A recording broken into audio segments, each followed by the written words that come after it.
Mercedes shares that topic. She wiping tears away under his helmet. This is the loss ego promise when he, showed Perez the middle finger. So is that it for championships to Max then? What is up, rookies? Welcome back. We are here after the Spanish Grand Prix, which served excitement and drama, like so much of it. I'm sad you missed it. I did miss it. I mean, I missed it live, Yeah. but I stayed off social media. Mm-hmm. I didn't look at the rookie season stories. Mm-hmm.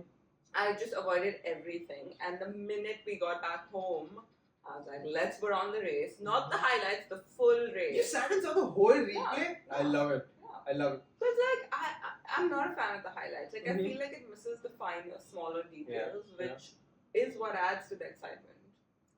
Yes. Yes. Yeah. Also, did you see who was in?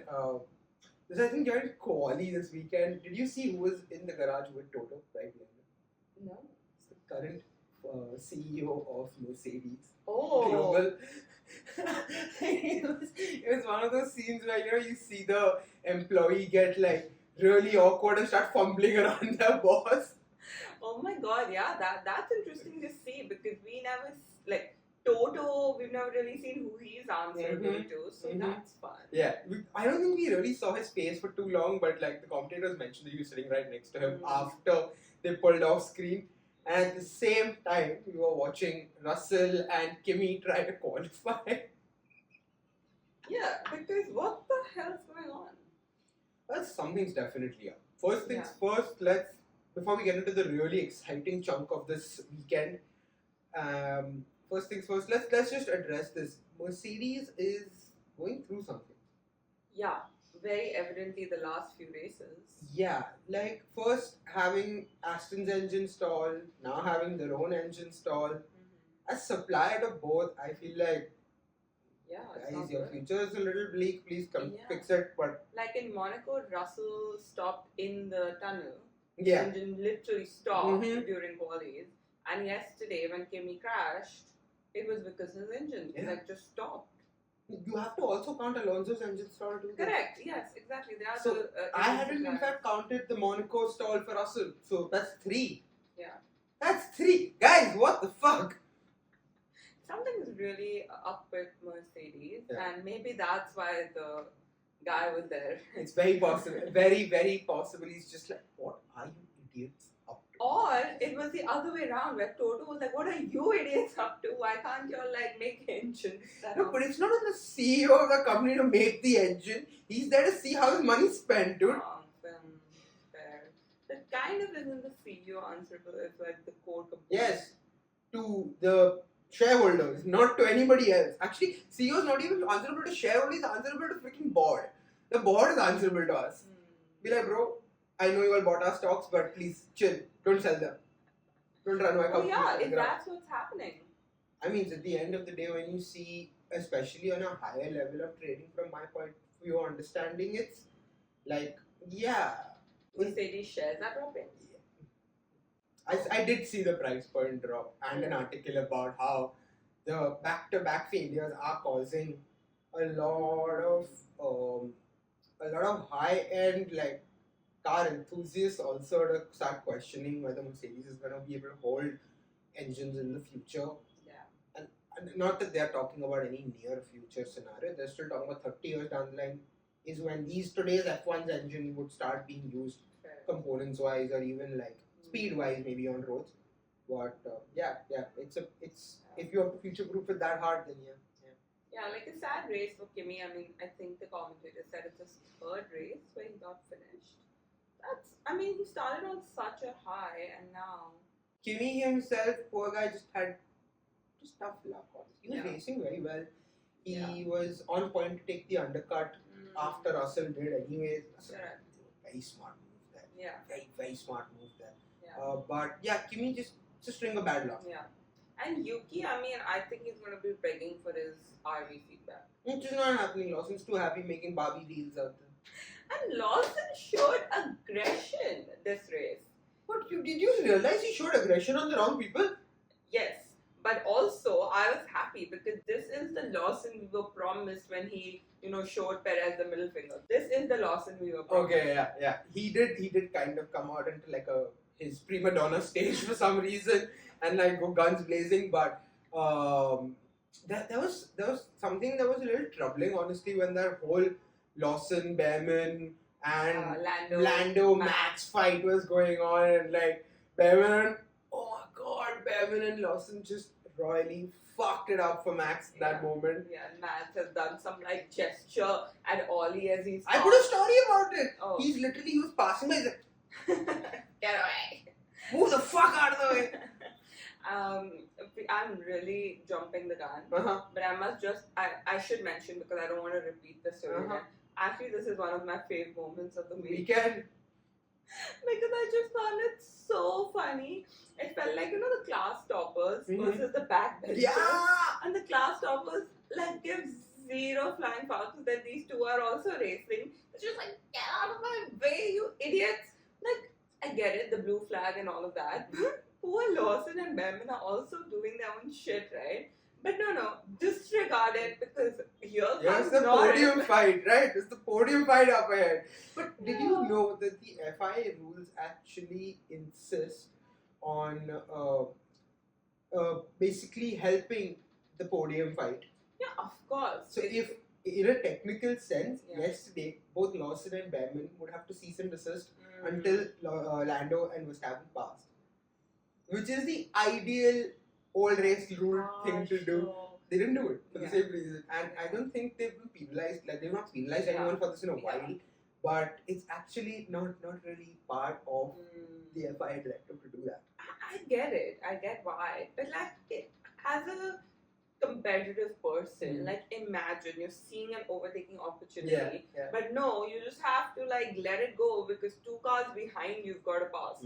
Like it's so tempting to not do that, and like I found it hilarious that they two are battling out while this is going on. Like, oh my god, it was my highlight. I was like, go Lawson, go Behrman, you do your shit do your thing for P12. At one point, so while watching the race, in my head, I had a very sinister thought. There are 4 cars battling. Pairs of 2. Just crash into each other. It will be a great weekend for Ferrari. What a weekend! Through goes Charles, through goes Hammy. Maybe, no, Sainz was too far away. Yeah, Sainz has ended in like, I don't even Through goes Hulkenberg. Yeah, through Hulk. Yeah, we kind of skimmed over that. Hulkenberg P5 is wow. It's not the highlight of the week. It's not the fave of the week. It might be the fave of the season so far because he is in a green tractor and he made it. He made it to P5. But did you see how both tractors almost made it? Yes, Letter also had a good race. All in all, what I'm like taking away from the weekend, the rookies have finally started to fight. Yeah.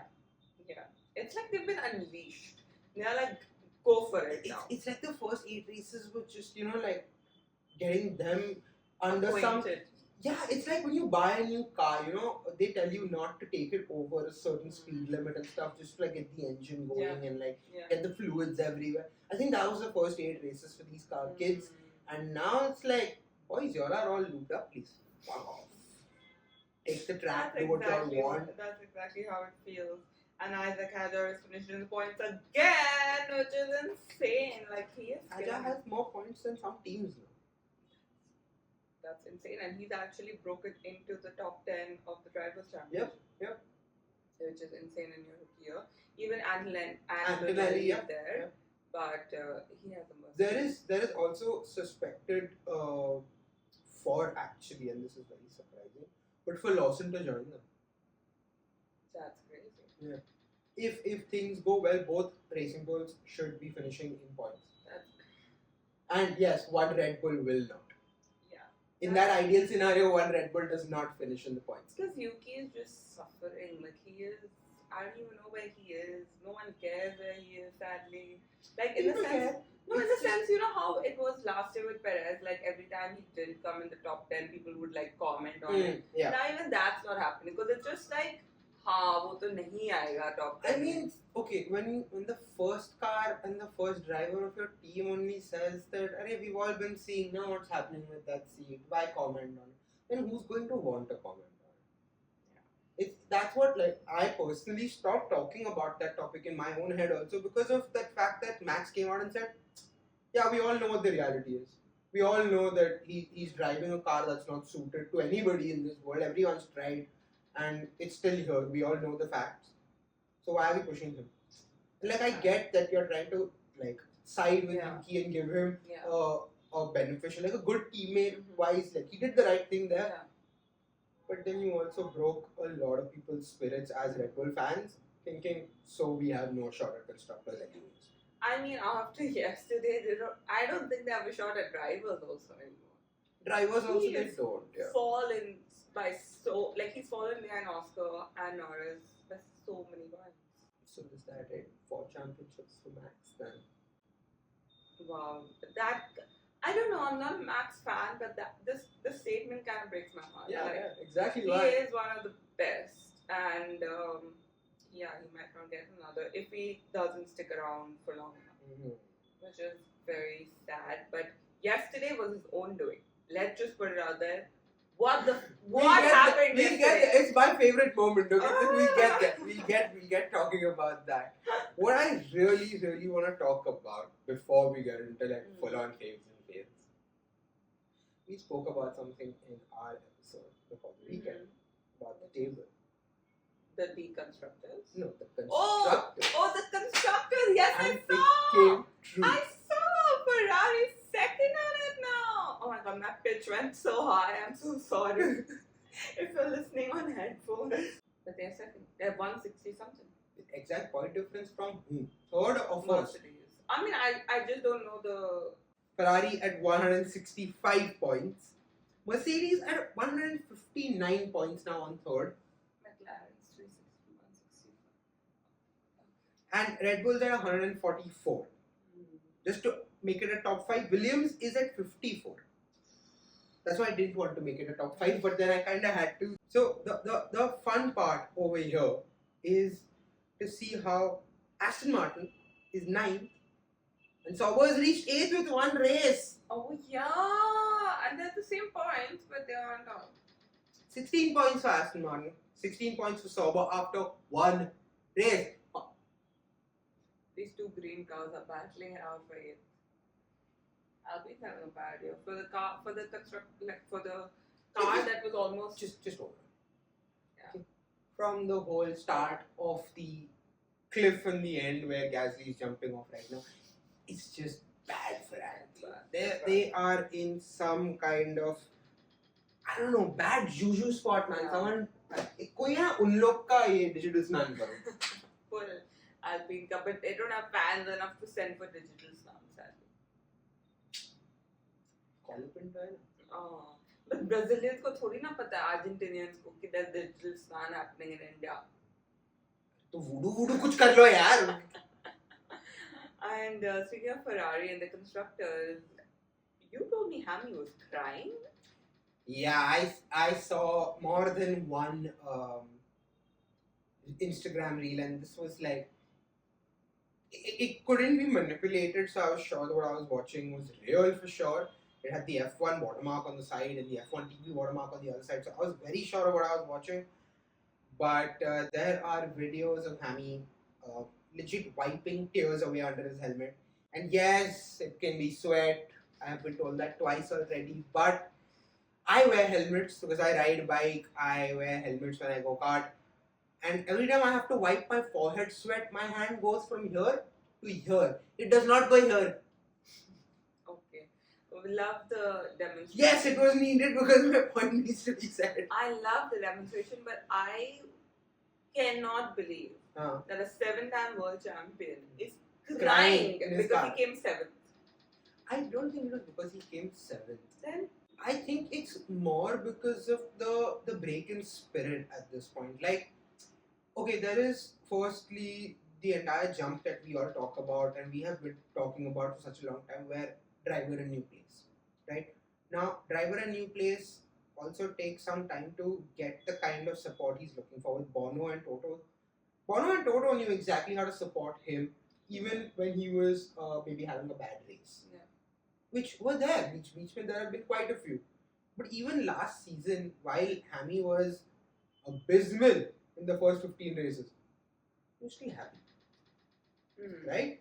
You finished an asset. I know there's going to be a great counter to this one. But so getting back to the point of the spirit breaking, I feel like the overtake from Hulkenberg, a team that is used to sitting at the bottom of the table, suddenly bringing out a car that is pushing faster than a Ferrari, with the added weight on your shoulders of, oh fuck, I'm a 7-time world champion and Hulkenberg's just zooming by me in a stake, in a sawbo.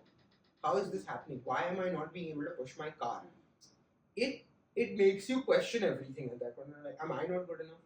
Is the engineering not doing it right? Are they not working on my car? Is it just me?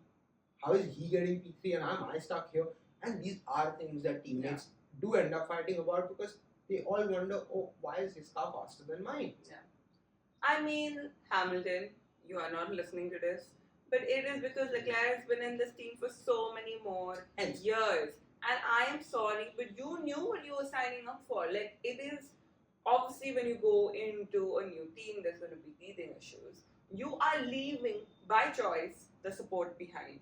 Okay, then you can't be freaking crying on the like, I don't get it. Like, if you're having such a bad time, you are powerful enough. Gentle parenting, little bit.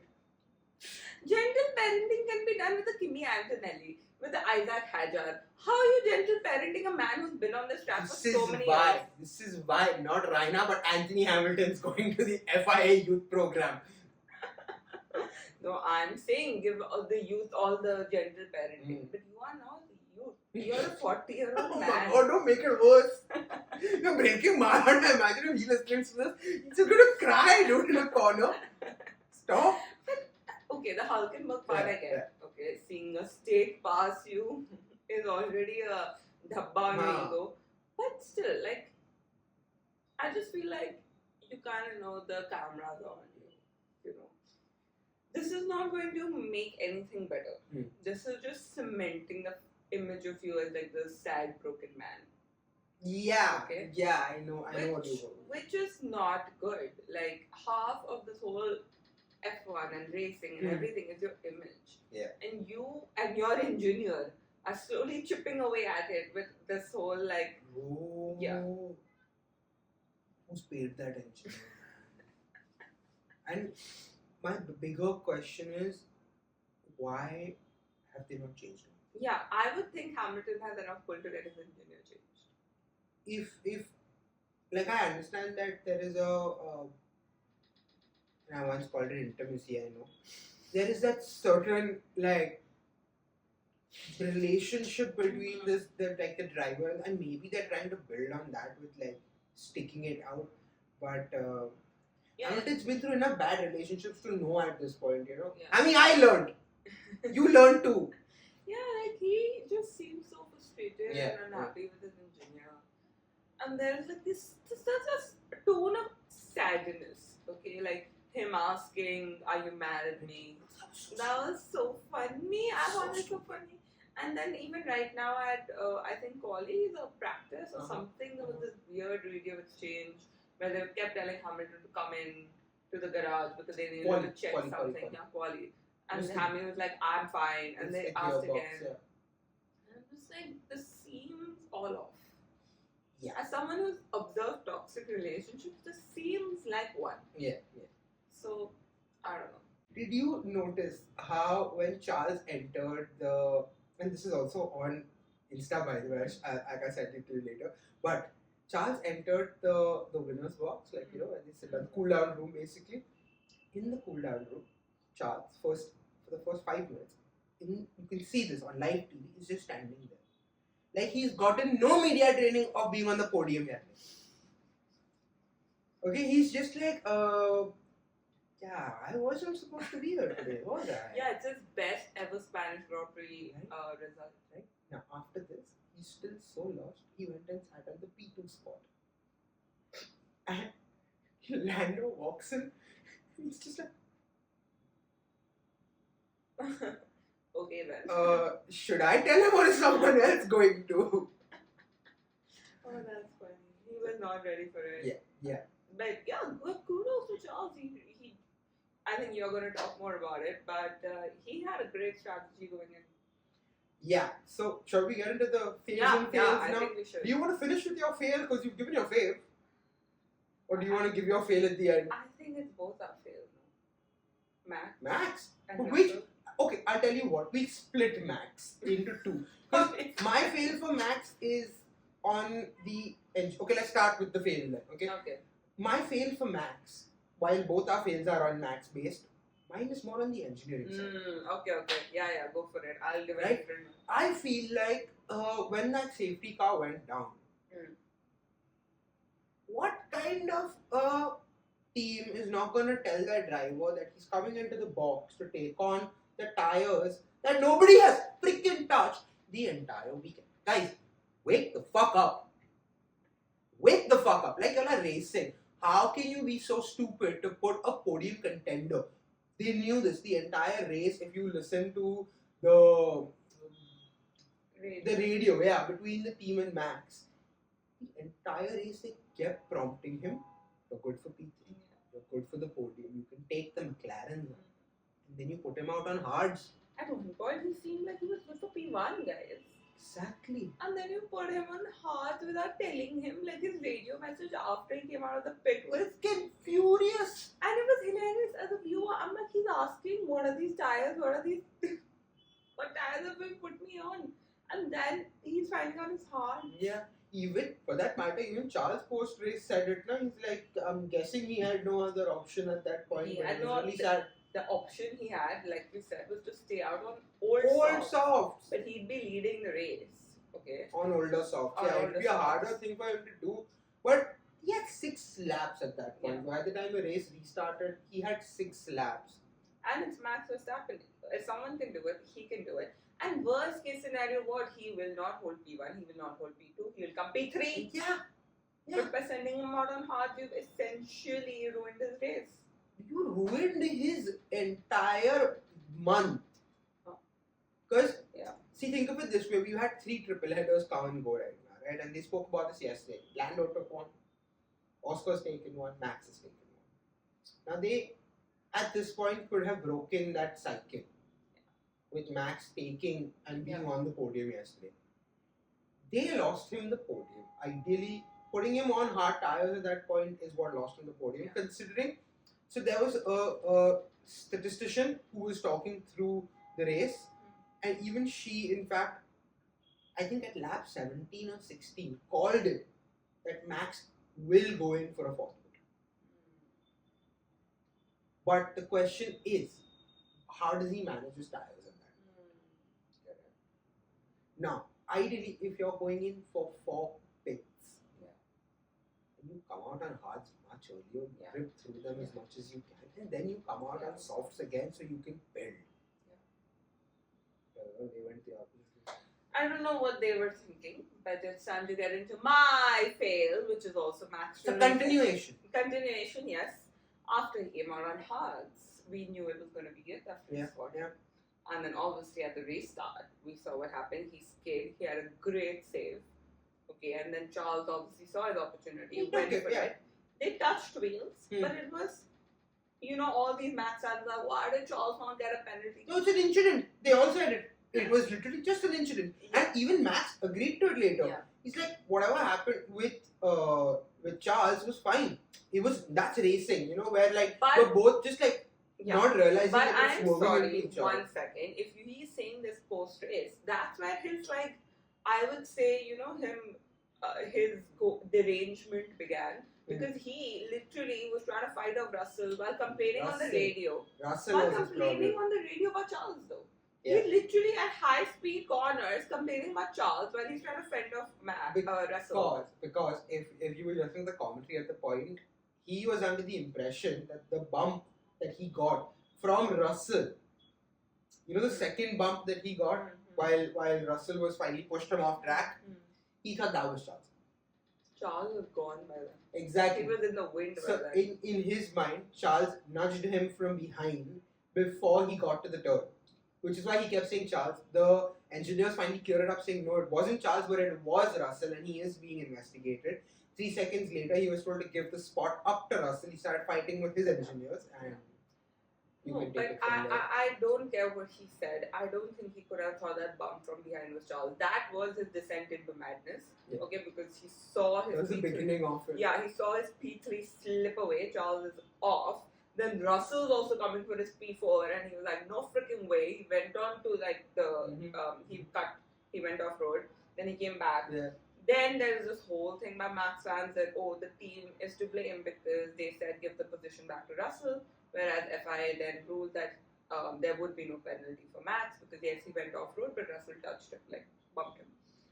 But that was Red Bull just being cautious. They were trying to avoid getting a 10-second penalty. And then Max seemingly moves to the side. He did. He seemingly did. Like to every viewer, it seemed like he moved off and then ran into Russell. No. What the hell? Honestly, if at that point, if he wouldn't, okay, you have to realize this. Firstly, the spot he tried to give Russell place was stupid. He basically didn't want to. He threw a tantrum. He threw a full-on tantrum. There's no doubt. He threw a tantrum, and at that point, it looks even worse because of the move on the car. Yeah. But you have to see it look at it from a perspective from above the track. Okay, if you're looking at it from above, there is 2 fast cars, both on a turn. If even one has to slow down, which is why I feel Max was wrong to slow down in the first place, to give up the spot in that point. Yeah. He should have waited till the chicane was over, then gone ahead and given it. Now, why do you need to just like break, go, I'll jump in behind him and then I'll take him again? Like, bro, if you're gonna try and do that, then you're stupid. Full on tantrum. And do we all want to do that to Russell sometimes? Yes, we do want to bump him off the road, but you cannot do it at like such a high speed. You literally risk the man's life. What's your problem with Commando Russell? Yes, I have evaluated my nickname for Russell. Now it is Commando Russell because apparently he goes commando during races. That's so much. That's information I really did not need from Russell. That's information I didn't need in my brain, but I figured अभी मेरे पास आया है तो सबको दे देते हैं. Yes. But no, like Russell, I mean, he's not my favorite. Okay, but that was not a good move. But the thing is, I've not even reached my fail yet. My fail is that Max was driver of the day. Eh? Yes. He was driver of the day at the Spanish Grand Prix.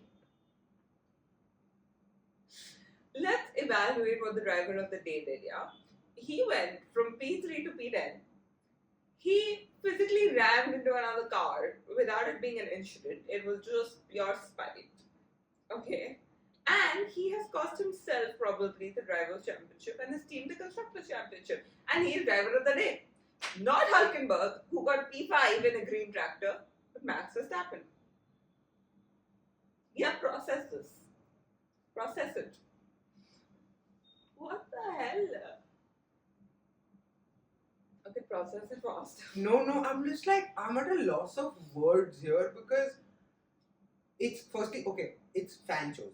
Driver of the day is fan chosen. So the fans were just like, great entertainment, let's vote for this. Yeah. They essentially, I personally feel like they might have just done that. But there are a lot of Max Verstappen fans. I don't know why giving him driver of the day was important and whether he even realized that he got driver of the day. But what the fuck? Yeah, this is on the fans then. Like, what the hell? That's just. I'm gonna stop. Like, driver of the day at one point used to be a nice thing. Give me a helmet, I want to wipe my sweat. True. And speaking of Max, he might be banned for a race. Yes.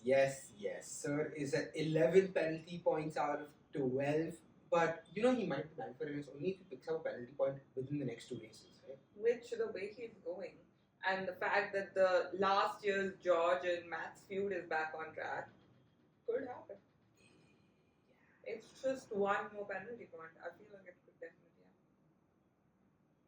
You know what I personally like? I'm just coming to this realization. I feel like this is the moment McLaren's been waiting for.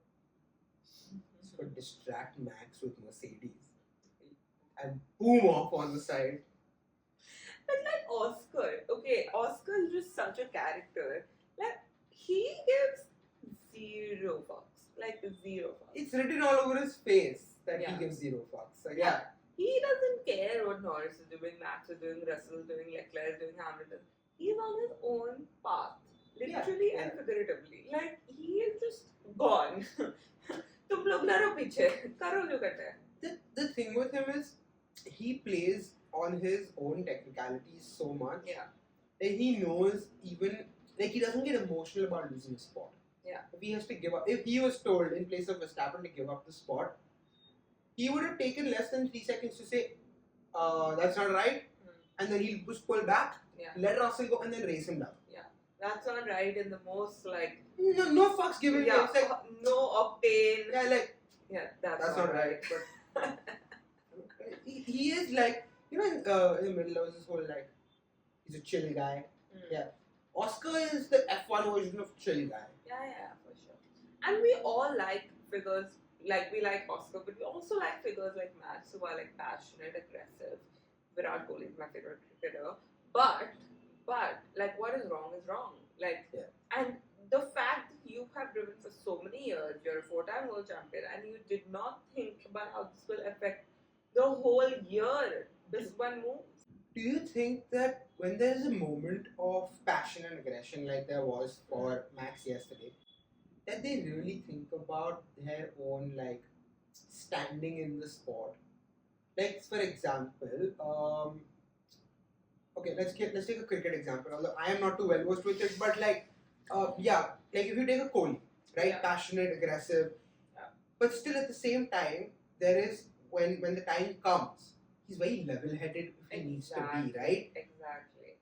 You need to have passion while also knowing if your passion and aggression has consequences. Right. In cricket, you see most moments of passion when they've hit a six, right, when they've got a wicket, when some like moment of aggression comes on the field when there is no like consequence to it. Or if the captain's yelling at the fielder. That's most of it. But now to compare that moment, let's go back to what happened between that player called Srisan and Harbhajan. Correct. Within their own teams, like these are two Indian players that during the IPL have gotten into a scuffle, right? Yeah. So at that point, I'm pretty sure Harbhajan didn't think about it. He got irritated, slapped the fucker, said bye. Ended the conversation there. But at the same time, now it was after that moment that he realized, oh, okay, I was the senior player, I should have done better, I should have led by example, and there were so many things that were put onto him also by the Indian teams and the fans and everyone. This is the point I'm trying to make with Max itself also. Like, do you think that in the moment, he is actually thinking about his reputation, or is he just thinking about momentarily being right and wrong? I'm guessing it's momentary because obviously at that moment you just want revenge, not revenge, but you want to move everyone off track and just do your thing. But the thing with Formula One, unlike cricket, is that there is literal direct consequence on that race and on like the whole year. Yeah. Harbhajan got penalized by fans. Everyone. Whereas Max fans are sitting and saying, but Russell didn't get a penalty, but Charles didn't get a penalty. Which is why I made the comparison. Because I know the stakes and like of course the adrenaline pushed on both the sports are very different. The speeds and tempos that they go at are very different. But it's just about experience versus inexperience and like a winning character versus like someone who's competing character. Yeah, and if after this Max had come in the post-race interview and actually said sorry, actually owned up to his fault, and not just said, yeah, it is what it is, I don't need to comment on it, you saw what it was. Come on. That just made it worse, right? Oh. You not remember the tissue in the comment? Okay, one second. The first, I saw the immediate post-race interview where he said what I said, okay? which already like I was like, dude, what the hell? Like, take accountability. Right. You can get carried away, but take accountability. He got carried away some more. Yes, but that I find hilarious because even Russell's such a drama queen. Okay, this is why I get him wanting to push Russell off track because Russell's like, think of the children, think of the effect this will have on the children On the who are youth, watching, on the youth who are watching. Please, Russell, please, okay. That is just hilarious. But yes, then Max coming and saying, I'll be sure to wear some tissues next time. That was also hilarious. Yes, you should respond more, with a little bit more humility after what you did. But Russell also pushed it too hard. He also such a drama queen he is. This is why my original nickname for him was perfect. Yeah. Okay, guys, I think that is all. That's all for today. For today with the Spanish Grand Prix, we have a break week next week. This week, sorry, yes, we are on a Monday. And we'll be coming up with something fun for you guys for this break week. Okay. Sure, we can tell them. Nah. Okay, so see you guys. bye.